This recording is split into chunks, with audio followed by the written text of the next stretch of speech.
chain swinging, clang clang, and it costs a lot. Bitch, I'm always at the guala, yeah, and you are not badass beat. Keep on going till you hit the spot. Whoa, I'm a big bag hunter with the. Halo semua, kembali lagi di channel aku. Kenalin, aku Wen Septiana dari Universitas Bengkulu dengan NPM 030. Oke, di video kali ini aku bakal bawain materi tentang permainan tradisional anak usia dini dengan pembahasan yang pertama yaitu pengertian permainan tradisional anak usia dini, yang kedua tujuan dan manfaat permainan tradisional anak usia dini, dan yang terakhir jenis-jenis permainan tradisional beserta cara bermainnya. Oke, kita masuk ke pembahasan yang pertama, yaitu pengertian permainan tradisional anak usia dini. Permainan tradisional adalah suatu aktivitas bermain yang dilakukan oleh anak-anak sejak zaman dahulu dengan aturan-aturan tertentu guna memperoleh kegembiraan. Jadi, permainan tradisional adalah proses melakukan kegiatan yang menyenangkan hati anak dengan mempergunakan alat sederhana. Kita masuk ke materi yang kedua, yaitu tujuan dan manfaat permainan tradisional untuk anak usia dini. Permainan tradisional memiliki tujuan yang pertama, aspek motorik, yaitu dapat melatih daya tahan, daya lentur, sensomotorik, motorik kasar, dan motorik halus. Aspek kognitif, yaitu mampu mengembangkan imajinasi, kreativitas, problem solving, strategi, kemampuan antisipasi, dan pemahaman konseptual. Aspek emosi, yaitu dapat mengasah empati dan pengendalian diri. Aspek bahasa, yaitu mampu memberikan kemampuan tentang konsep-konsep nilai. Aspek sosial, yaitu mampu mengkondisikan anak agar dapat menjalin relasi, bekerja sama, dan melatih kematangan sosial dengan teman sebayanya. Aspek spiritual, yaitu mampu membantu anak untuk menyadari keterhubungan dengan sesuatu yang bersifat agung. Aspek ekologi, yaitu bertujuan untuk memfasilitasi anak untuk dapat memahami pemanfaatan elemen-elemen alam secara bijaksana. Dan yang terakhir, aspek nilai-nilai atau moral, yaitu bertujuan untuk memfasilitasi anak untuk dapat menghayati nilai-nilai moral yang diwariskan dari generasi terdahulu kepada generasi selanjutnya. Selain itu juga, permainan tradisional anak usia dini memiliki manfaat. Yang pertama yaitu membantu anak mengembangkan aspek perkembangan secara holistik dan terintegrasi, serta terbangunnya berbagai karakter positif seperti meningkatnya perilaku sosial anak usia dini. Yang kedua, membangun kerjasama dengan teman sebaya atau perkembangan sosial ekonomi. Yang ketiga, memecahkan masalah sebagai bagian dari perkembangan kognitif. Yang keempat, membantu komunikasi dan muncul kosakata baru. Yang kelima, menuntut anak untuk aktif sehingga membantu perkembangan motorik kasar anak. Oke, kita masuk ke pembahasan yang ketiga, yaitu jenis-jenis permainan tradisional dan cara bermainnya. Yang pertama, cublak-cublak suweng. Nah, cublak-cublak suweng ini adalah salah satu permainan tradisional Indonesia yang berasal dari Jawa Tengah. Permainan ini membutuhkan jumlah pemain lebih dari 2 orang. Selain itu, alat yang dibutuhkan adalah kerikil atau benda apapun yang bisa digenggam penuh oleh tangan. Nah, cara memainkannya yaitu satu pemain membungkuk dan menghadap ke bawah yang bertugas sebagai penebak. Sedangkan pemain sisanya meletakkan tangan secara terbuka di atas punggung pemain yang membungkuk. Seluruh pemain yang meletakkan tangan menyanyikan lagu cublak-cublak suweng sambil memindahkan kerikil yang dioper secara bergantian. Ketika lagu cublak-cublak suweng selesai, Pemain yang menerima kerikil terakhir harus menyembunyikan benda tersebut dengan cara menggenggamnya. Sementara itu, pemain yang membungkuk harus menebak siapa di antara pemain yang memegang kerikil tersebut. Yang kedua yaitu permainan layangan. Layangan merupakan lembaran kertas minyak yang berkerangka dan diterbangkan oleh pemain di udara di area yang lapang. Layang-layang memiliki seutas benang yang dipegang untuk mengendalikan layang-layang. Permainan ini memanfaatkan kekuatan angin untuk menerbangkannya. Nah, layangan menjadi permainan tradisional Indonesia yang dimainkan bersama. Selain itu, layang-layang seringkali digunakan sebagai permainan untuk adu kekuatan di antara dua pemain dengan aturan pemain yang layangannya putus lebih awal akan menjadi milih pemain yang layangannya belum putus. Proses mengejar layangan putus bersama teman-teman dalam permainan ini juga menjadi hal yang memorable bagi anak-anak. Yang ketiga yaitu permainan tukti geni. Permainan tukti geni atau yang juga dikenal dengan nenek gerondong merupakan permainan tradisional Indonesia khas daerah Betawi. Permainan ini membutuhkan pemain lebih dari 2 orang dan bisa dimainkan di dalam atau di luar ruangan. Permainan ini mengisahkan tentang seorang nenek gerondong miskin yang hendak mengambil ubi milik anak-anak. Cara memainkannya yaitu ada satu pemain yang berperan menjadi nenek gerondong dan ditentukan melalui home pimpah. Kemudian pemain lain duduk berbaris dengan memeluk pinggang pemain di depannya. Biasanya pemain paling depan memeluk pohon atau tiang yang kokoh. Permainan yang keempat yaitu permainan petak umpet. Permainan tradisional yang pertama adalah petak umpet. Untuk memainkan ini, kamu harus mengumpulkan lebih dari 2 orang. Nah, cara mainnya cukup jadikan 1 orang sebagai penjaga, lalu pemain lainnya harus bersembunyi. Setelah penjaga menghitung hingga 10, dia akan mencari para pemain lain yang bersembunyi. Jika si penjaga lengah, pemain lain harus segera ke tempat penjaga tadi dan berteriak inglo.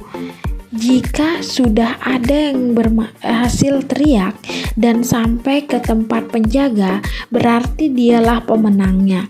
Agar bermain jadi lebih adil, kita bisa menentukan siapa yang menjadi penjaga dengan cara home pimpah. Selanjutnya permainan yang kelima yaitu permainan bola bekel. Beberapa benda harus dipersiapkan, di antaranya bola bekel. Ada yang berbentuk kecil dan besar sesuai dengan selera kamu. Lalu ada 6 biji yang disebut bekel. Permainan ini terdiri dari beberapa level.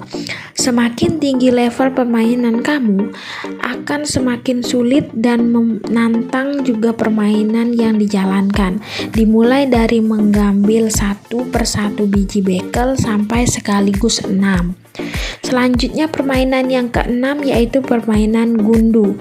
Gundu atau kelereng merupakan kaca bening yang berbentuk bulat dan biasanya dimainkan oleh anak laki-laki.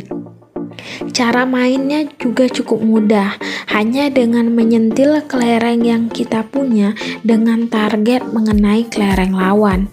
Jika kamu berhasil mengenai kelereng lawan, maka kelereng miliknya jadi milikmu.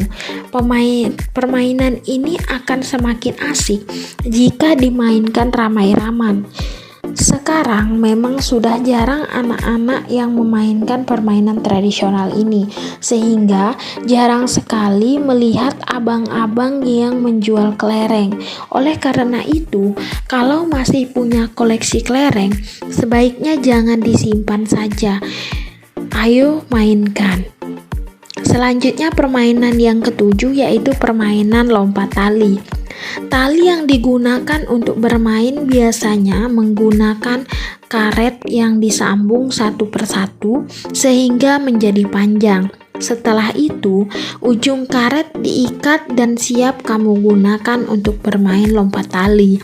Permainan ini biasanya dimainkan oleh lebih dari 2 orang dan ada 2 orang yang bertugas memegang tali. Namun jika tidak ada yang ingin memegang tali, bisa diikat pada tiang atau pohon. Cara bermainnya yaitu tali ditaruh mulai dari paling bawah, lalu lompat dan seterusnya hingga tali sampai ditaruh di atas kepala. Jika tidak bisa melompat, harus diulangi lagi dari level ke bawah. Pemenang dari lompat tali ini bisa menyuruh yang kalah apa saja, asal jangan yang aneh-aneh. Permainan yang ke-8 yaitu merupakan permainan congklak. Congklak dimainkan menggunakan cangkang kerang yang juga disebut biji congklak dan papan congklak yang memiliki 16 lubang. Permainan ini hanya bisa dimainkan oleh 2 orang saja. Total keseluruhan biji congklak ada 98 buah yang nanti akan diisi pada lubang papan congklak. Tentukan siapa yang akan jalan duluan dengan suit. Yang menang akan mengambil semua biji pada satu lubang dan mengisi lubang papan satu persatu dari kiri ke kanan sampai biji habis, dan ambil lagi biji dari tempat terakhir menaruh biji. Begitu seterusnya sampai ada yang memiliki jumlah biji terbanyak dan dialah yang menang. Permainan yang ke-9 yaitu permainan enggrang. Enggrang adalah 2 tongkat panjang yang bagian tengahnya diberi pembatas. Cara memainkannya yaitu dengan naik ke atas pijakan pada enggrang. Jika jatuh, maka permainan akan diberi hukuman. Permainan yang ke-10 yaitu permainan gobak sodor.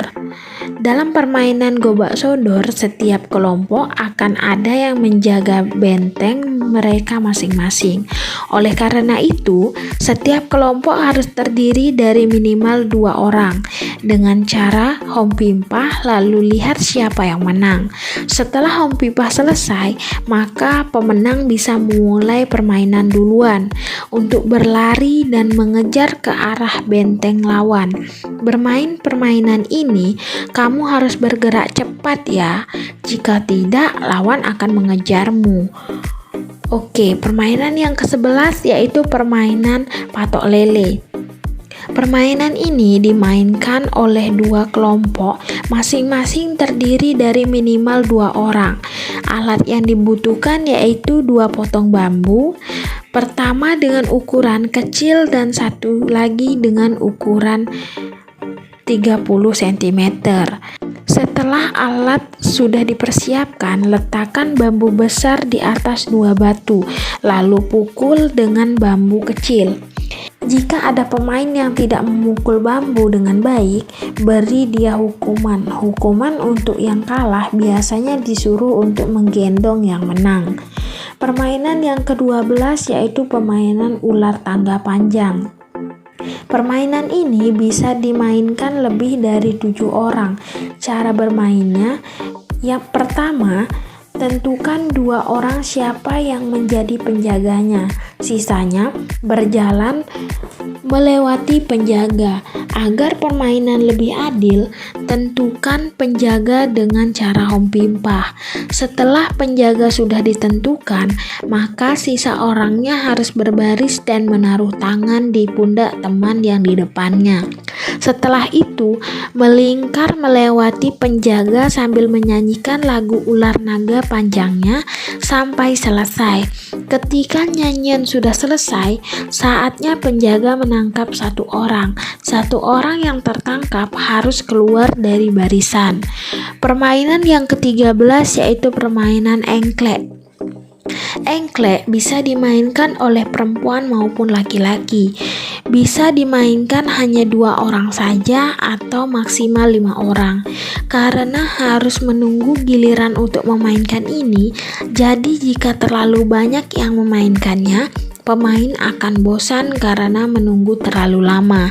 Cara memainkannya yaitu dengan menggambar kotak-kotak di lantai seperti pada gambar.